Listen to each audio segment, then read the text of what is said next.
Hello everyone, welcome to my platform M help math. आपकी समुच्चय की बात चल रही थी। समुच्चय में आपने देखा था कि समुच्चय क्या होता है और वेल डिफाइंड कलेक्शन क्या होता है।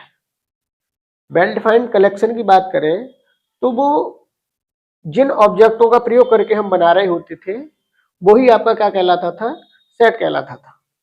अगर उसी से आगे हम बात करें तो उसमें सीखेंगे आज के सेशन में रिप्रेजेंटेशन ऑफ सेट, सेट को हम किससे रिप्रेजेंट करते हैं और जो सेट में ऑब्जेक्ट्स प्रयोग हो रहे होते हैं उनको हम कैसे रिप्रेजेंट करते हैं।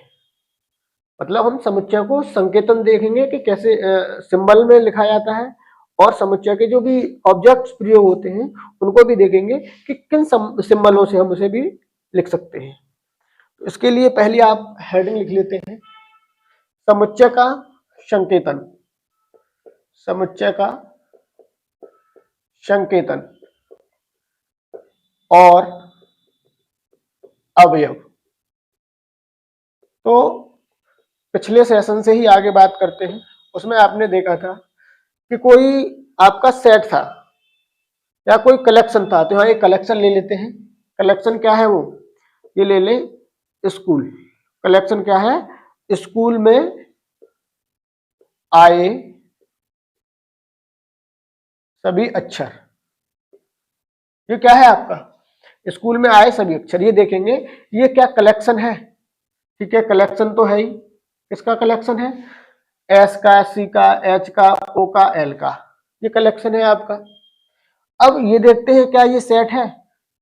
तो इसके लिए आप देखेंगे ये कलेक्शन जिन ऑब्जेक्टों का प्रयोग हो रहे थे, इस कलेक्शन में कौन कौन से ऑब्जेक्ट प्रयोग हो रहे थे, S C H O L.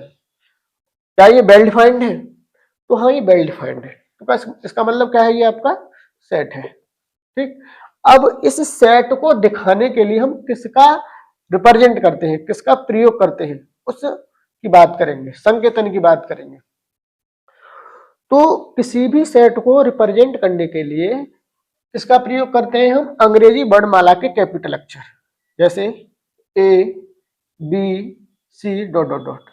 ये किसको रिप्रेजेंट करेंगे, ये आपको करेंगे सेट को। ठीक है ना, वेल डिफाइंड कलेक्शन को अर्थात सेट को रिप्रेजेंट करेंगे।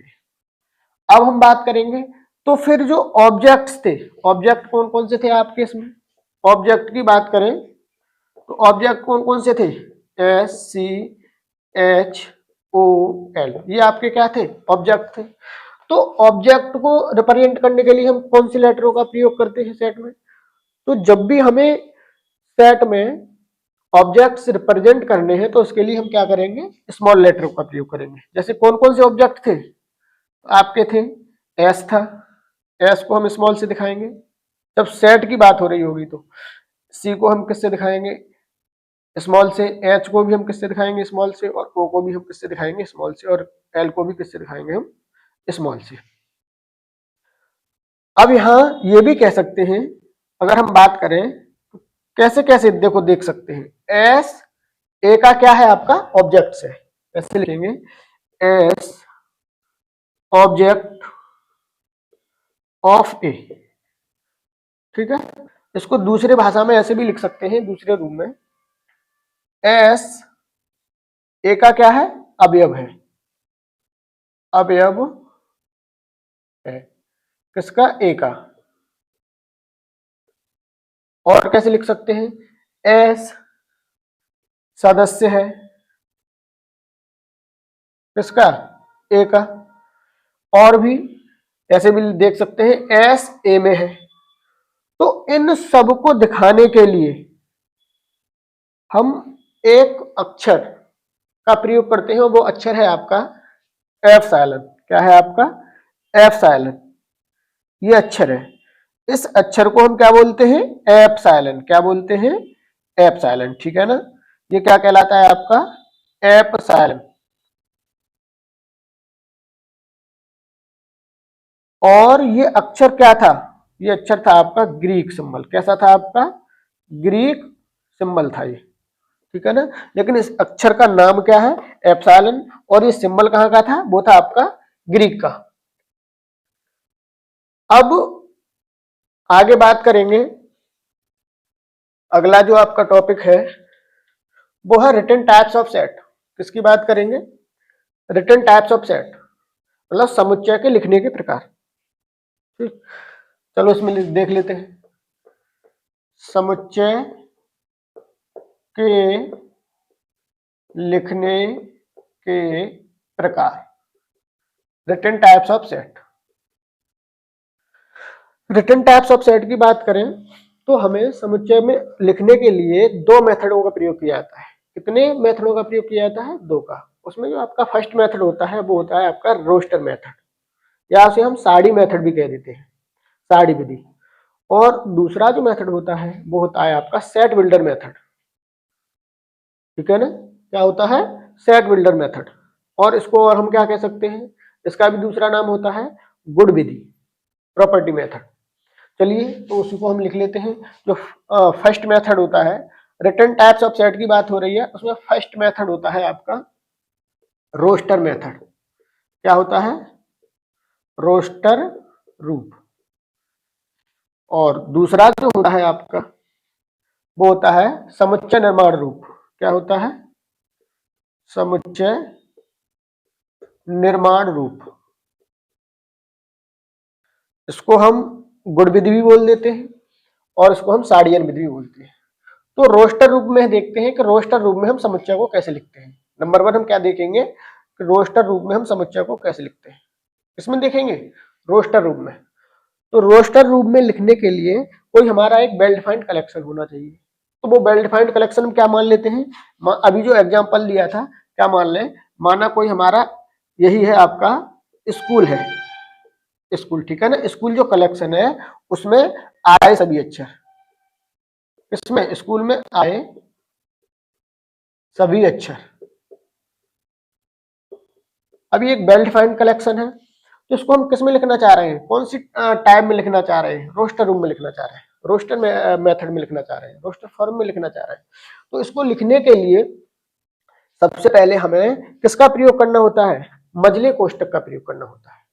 जितने भी इसमें एलिमेंट्स आ रहे थे, सदस्य आ रहे थे, उनको लिखने के लिए हमें किस में लिखेंगे? मजले कोष्टक में लिखेंगे।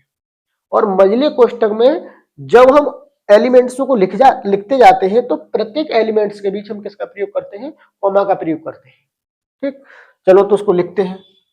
कैसे लिखेंगे? मजला कोष्टक लगा लेते हैं और जितने भी एलिमेंट्स, जितने भी ऑब्जेक्ट आ रहे थे उनको हम कॉमा लगा लगा के लिखते हैं। एक और बात ध्यान रखनी होती है, वो सबसे इंपॉर्टेंट बात है कि हमारे जितने भी एलिमेंट्स हैं वो हमारे डिस्टिंक्ट होने चाहिए, मतलब अलग अलग होने चाहिए। अलग अलग का मतलब कोई भी हमारा अक्षर रिपीट नहीं होना चाहिए, ये सबसे बड़ी बात है। चलिए तो यहाँ देखते हैं, ऐसे है आपका, ऐसे लिख लिया। स्मॉल में लिखना है क्योंकि हम इसके क्या लिख रहे हैं? ये ऑब्जेक्ट्स लिख रहे हैं, एलिमेंट्स लिख रहे हैं। तो एस लिख लिया। अब क्या लिखेंगे? सी लिखेंगे। फिर क्या लिखेंगे? एच लिखेंगे। अब ये ओ आपका क्या है? रिपीट हो रहा है, तो ओ को ओनली एक बार ही लिखना है।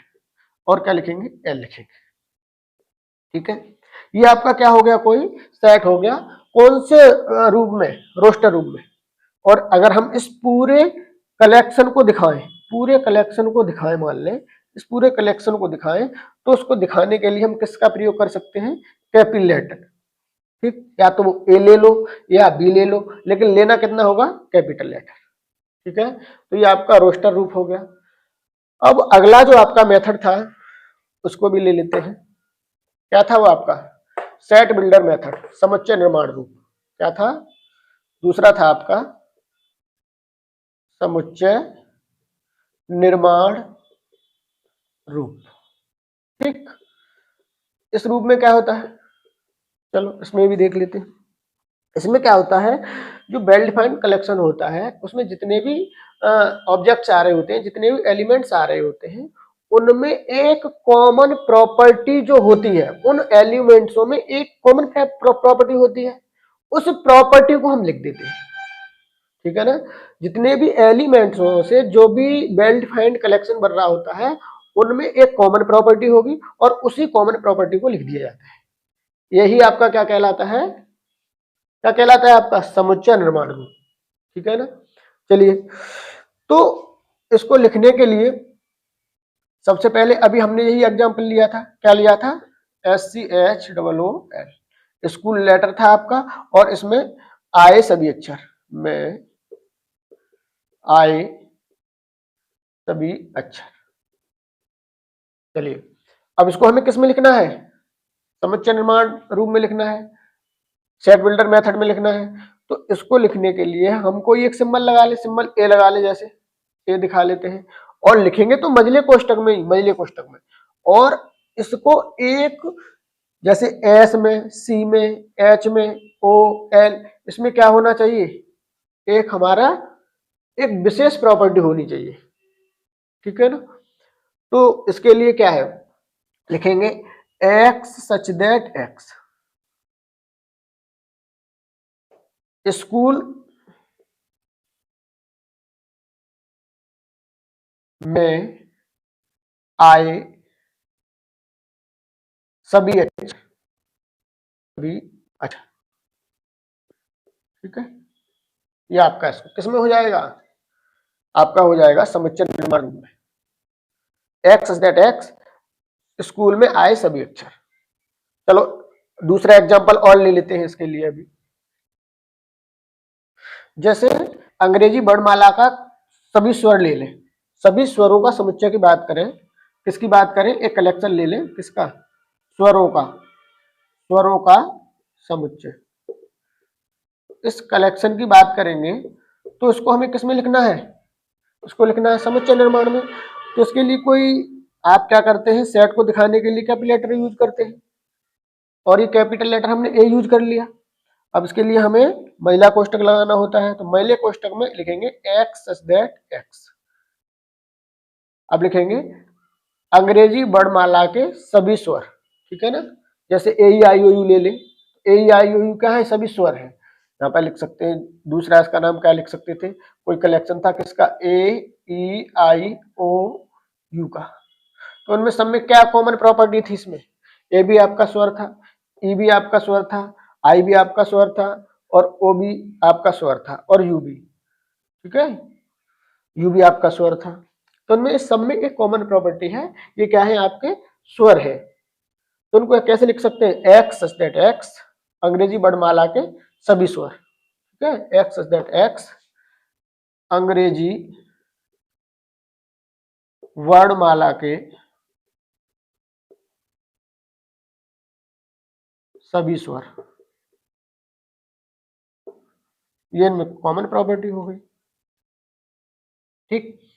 तो यहां पर, और ये भी आपको बताया गया था, इसका दूसरा नाम क्या था, गुण रूप। तो इसमें प्रॉपर्टी लिखी जाती है, वो गुण ही लिख दिया जाता है। ये क्या है, स्वर, स्वर क्या थे, अंग्रेजी वर्णमाला के सभी स्वर, एक उसका प्रॉपर्टी तो थी, एक गुण ही तो था। चलिए अब आगे बात करते हैं इसकी, इन दो टॉपिकों पर आपके कुछ क्वेश्चन कर लेते हैं प्रश्नावली की। तो आपकी एक्सरसाइज 1.1 चल रही थी, और 1.1 में आपने क्या क्या पढ़ लिया था, उसमें जो पहला क्वेश्चन कर लिया था, कौन सी एक्सरसाइज चल रही थी आपकी, 1.1, 1.1। इसमें आपने पहला क्वेश्चन तो कर लिया था। अब दूसरा क्वेश्चन ले लेते हैं, कौन सा क्वेश्चन ले लेते हैं, दूसरा क्वेश्चन। तो दूसरा क्वेश्चन क्या कह रहा है, आपका कह रहा है, मान लीजिए ए इजिकल टू एक सेट दे रखा है, ए इजिकल टू क्या दे रखा है, एक सेट दे रखा है। सेट कितना दे रखा है, 1 2 3 4 5 6। सेट में कितने एलिमेंट्स हैं, 1 2 3 4 5 6, 4 5 6, ये सेट के क्या है, एलिमेंट्स हैं। इतने एलिमेंट्स से आपका सेट बन रहा है, ये वेल डिफाइंड कलेक्शन है, ठीक है। तो कहना चाह रहे हैं वो कि ये बताएं, कुछ रिक्त स्थान दे रखे हैं नीचे, उन रिक्त स्थानों में क्या भरना है आपको, ये भरना है, ये चिन्ह किसका बताया था, एप्सिलॉन का। किसका बताया था आपका, ये एप्सिलॉन चिन्ह है, इस एप्सिलॉन को भरना है, और इज नॉट एप्सिलॉन ये भरना है, ठीक है। किसमें, जैसे फर्स्ट क्वेश्चन दे रखा है आपका, फर्स्ट क्वेश्चन में दे रखा है 5, ये आपका डॉट डॉट डॉट दे रखा है, ये इतना दे रखा है। ए क्या है, मैंने बताया था, ए आपका एक सेट को डिनोट करेगा, सेट को रिप्रेजेंट करेगा, क्योंकि कैपिटल लेटर है, तो सेट को रिप्रेजेंट कर रहा है, और ये इसके सभी क्या होंगे, एलिमेंट्स होंगे, ठीक है।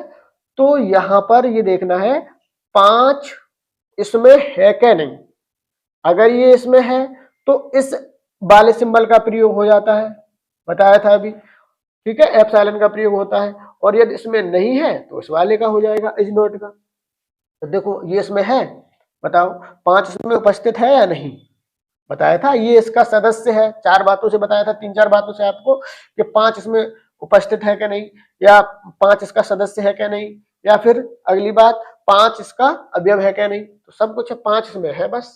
तो 5 है तो इसमें कौन सा, ये आपका कैसा था, ग्रीक अक्षर था, और इसको हम प्रयोग कर देंगे ये, ठीक। यहाँ पर ये भर जाएगा 5 एप्सिलॉन ए। इसको पढ़ भी कैसे सकते हैं, इसको पढ़ सकते हैं 5 बिलोंग्स टू ए, 5 इसमें है, ठीक है ना, या इसको कह सकते हैं 5 इसका एलिमेंट्स है, 5 इसका सदस्य है। लेकिन इस अक्षर का जो नाम है, इसका नाम क्या है आपका, एप्सिलॉन। क्या है, एप्सिलॉन, ठीक। इस अक्षर का नाम एप्सिलॉन है, लेकिन पढ़ कैसे सकते हैं, 5 बिलोंग्स टू ए।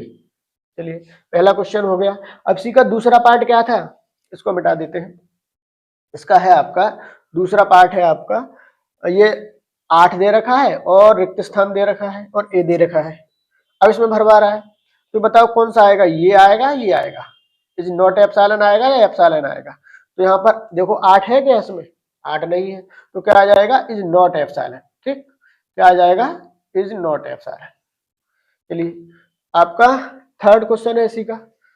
थर्ड में दे रखा है आपका, कितना दे रखा है थर्ड में, थर्ड है 0 आपका रिक्त स्थान ए, इस रिक्त स्थान में भरवा रहा है। तो देखो 0 क्या इसमें है, ए में, ए में 0 ए है क्या, 0 नहीं है, तो इज नॉट एप्सिलॉन, ठीक है। अब इसी तरह आपका फोर्थ है, फोर्थ में बात करें तो फोर्थ कितना कह रहा है, फोर्थ कह रहा है आपका 4 आपका रिक्त स्थान है और ए दे रखा है सेट। 4 देखो इसमें है, 4 बिल्कुल है, तो कौन सा आ जाएगा, एप्सिलॉन आ जाएगा, क्योंकि इसमें उपस्थित है। अगला है आपका फिफ्थ। फिफ्थ की बात करें तो ये कितना कह रहा है, 2 दे रखा है और 2 में कितना दे रखा है, रिक्त स्थान ए। अब देखो इसमें क्या 2 इसमें है, ए में, 2 ए में है क्या, ए हमारा सेट है और सेट किसका है, इतने का कलेक्शन है, तो 2 इसमें है तो हमारा एप्सिलॉन आ जाएगा, ठीक। तो ये दूसरा क्वेश्चन हो गया। अब आपका तीसरा क्वेश्चन है, इसको इरेज कर देता हूं। तीसरा क्वेश्चन क्या है आपका, तीसरा क्वेश्चन है निम्नलिखित समुच्चय को रोस्टर रूप में लिखवा रहा है। कुछ सेट दे रखे हैं आपके, कुछ समुच्चय दे रखे हैं और उनको किस में लिखवा रहा है आपका, आपको लिखवा रहा है रोस्टर रूप में, रोस्टर मेथड में। और वो दे किस में रखे हैं आपके, सेट बिल्डर मेथड में दे रखे हैं। सेट बिल्डर मेथड क्या था आपका, सेट बिल्डर मेथड को हम समुच्चय निर्माण रूप भी कहते हैं, तो समुच्चय निर्माण रूप में दे रखे हैं।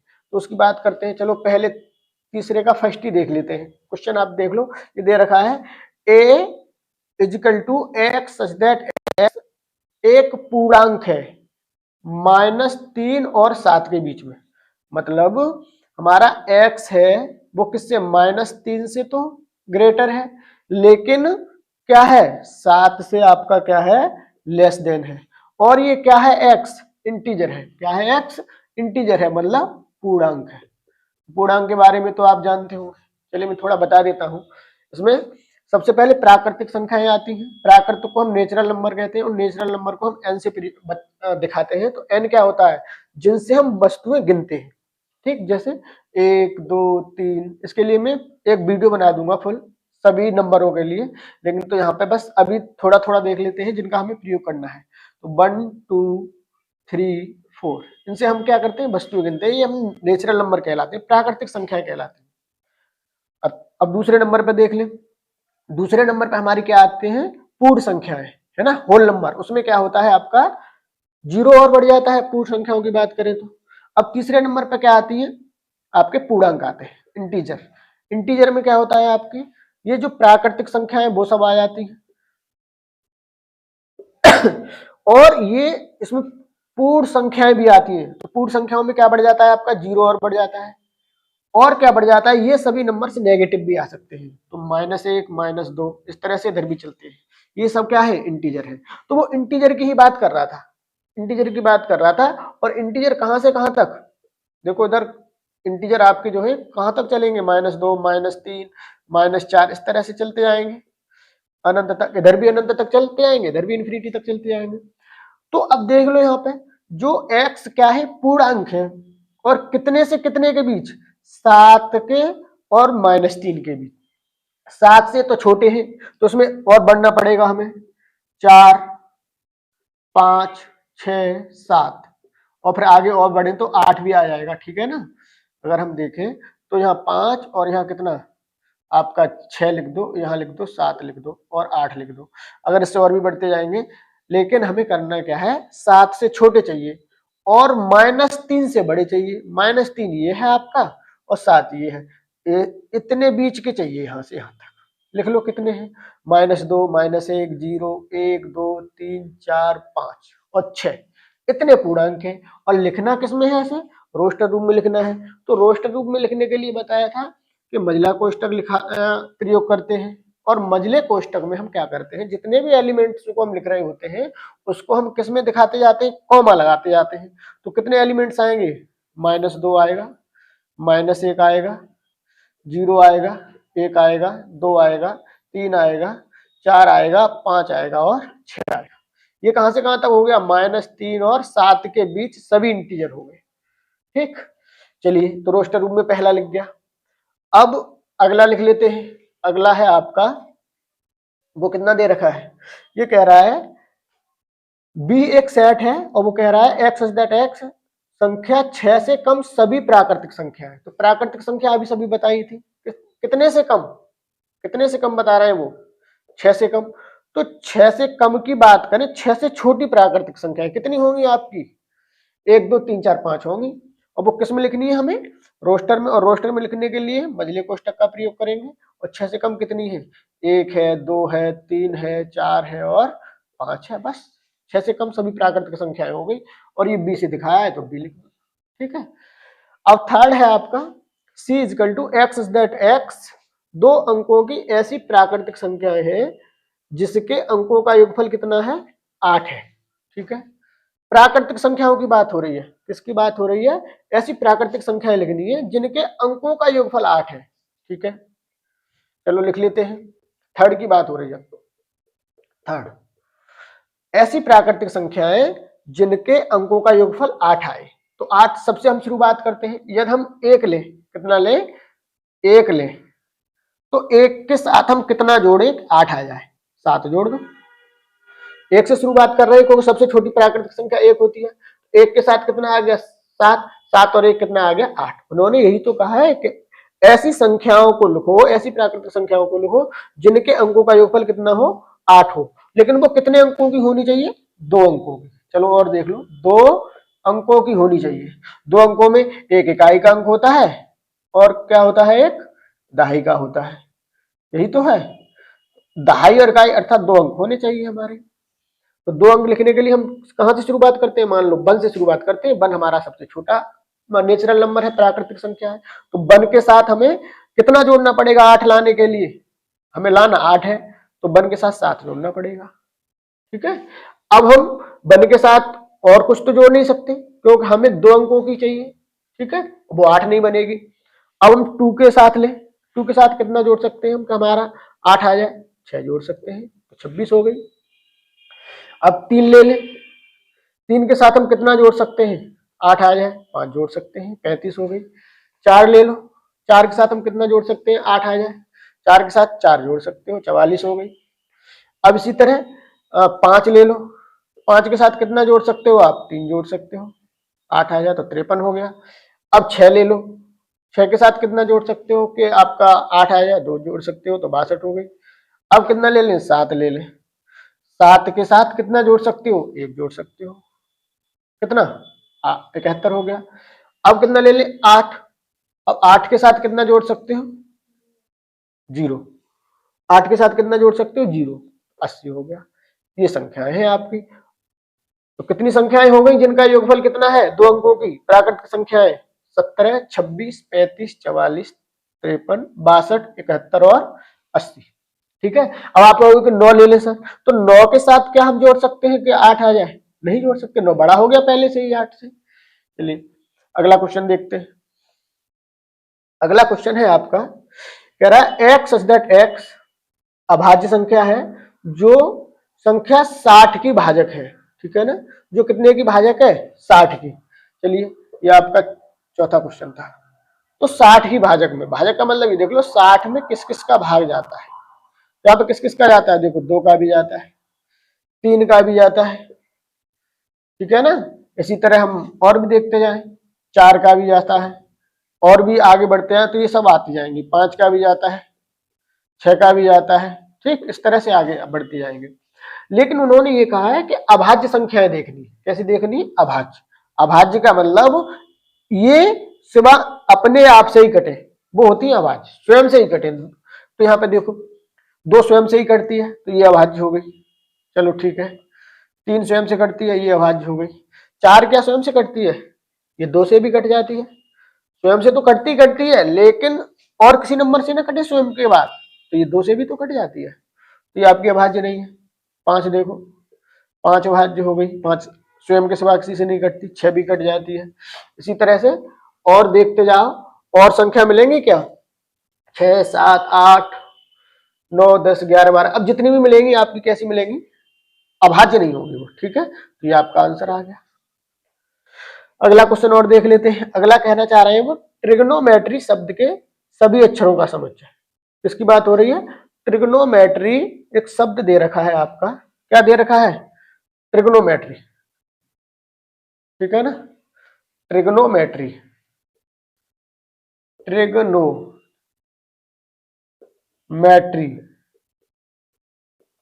इसकी बात हो रही है, किसकी, trigonometry, trigonometry, TRIGONOMETRY, TRIGONOMETRY, trigonometry शब्द के सभी अक्षरों का समुच्चय की बात हो रही है। इसके द्वारा हमें रोस्टर रूप में लिखना है, तो इसको लिखने के लिए हम महिला कोष्टक लगाएंगे, ठीक है, महिला कोष्टक लगा दिया। अब देखो टी लिखेंगे, टी लिख दिया, लेकिन टी किस में लिखना है, हमें स्मॉल लेटर में लिखना है, क्योंकि इसके एलिमेंट्स बनाने हैं हमें, स्मॉल में लिख दो टी। अब आर लिखना है, आर भी स्मॉल में लिख दो, चलो ये आर आ गया। अब आई लिखना है, आई भी स्मॉल में लिख दो, कॉमा लगा के, आई भी आ गया। जी लिख दो, जी भी आ गया। ओ लिख दो, ओ भी आ गया। एच लिख दो, एच आ गया। अब ओ क्या फिर हम लिखेंगे नहीं, क्योंकि बताया था रोस्टर रूम में हम जब भी लिखते हैं तो वहां पर डिस्ट्रिक्ट नंबर नहीं होने चाहिए, और यहाँ आपका क्या आ रहा है, अगर ओ द्वारा लिख देंगे तो रिपीट हो जाएगा। एम लिख दो, ई लिख दो, टी नहीं लिखेंगे, टी हम लिख चुके हैं, आर नहीं लिखेंगे, आर लिख चुके हैं, बाई लिख देंगे, बाई नहीं लिखा है तो कितना लिख दें, TRIGOH, ठीक है। एच नहीं था, ये ट्रिग्नो था, ट्रिग्नोमेट्री था, ट्रिगोनोमेट्री, ठीक है ना। तो यहाँ एन था, कितना था ये, एन था, ठीक है, ये इतना आ जाएगा। तो TRIGONMEY, TRIGONMEY, ठीक है, सभी आपके आ गए, ठीक है। अगला क्वेश्चन कर लेते हैं। अगला क्वेश्चन है आपका, F इजिकल टू बेटर शब्द के सभी अक्षरों का समुच्चय। किसके, बेटर का, बेटर क्या है, बेटर, BETTER, ये दे रखा है ना। बेटर से इस शब्द से बनाना है, हमें क्या बनाना है, रोस्टर रूप में लिखना है, और रोस्टर रूप में लिखने के लिए हम ये आपका महिला कोष्टक लगाते हैं, और इन सभी अक्षरों को कॉमा लगा लगा के लिखते जाते हैं। जैसे बी लिखेंगे तो स्मॉल लेटर में लिखेंगे बी, ई, टी, और ई जब आ गया तो रिपीट नहीं करेंगे, आर नहीं आया, ये महिला कोष्टक है लगा दो, ठीक, ये इतना आ गया। तो ये क्वेश्चन समझ में आ गए होंगे। तो आज के सेशन में हमने दूसरा क्वेश्चन कराया और तीसरा क्वेश्चन कराया, कौन सी एक्सरसाइज का, 1.1 का, 1.1 एक्सरसाइज का दूसरे के जितने भी पार्ट थे वो भी हो गए, और तीसरे के जितने भी पार्ट थे वो भी हो गए। तो अब फाइनली बात करें तो आज के सेशन में हमने क्या क्या सीख लिया। आज के सेशन में हमने देखा था कि रिप्रेजेंट कैसे करते हैं किसी सेट को, कैसे हम उसका संकेत रूप में लिखते हैं, और उसके एलिमेंट्सों को कैसे रिप्रेजेंट करते हैं। दूसरी बात ये देखी कि सेट को हम कितने टाइपों में लिख सकते हैं, तो वो कितने टाइपों में लिख सकते थे, 2 टाइप में लिख सकते थे। एक था आपका रोस्टर मेथड और दूसरा क्या था आपका सेट बिल्डर मेथड। ठीक है ना। तो बस अब अगली वीडियो में बात करेंगे। ठीक है, थैंक्स फॉर वॉचिंग वीडियो।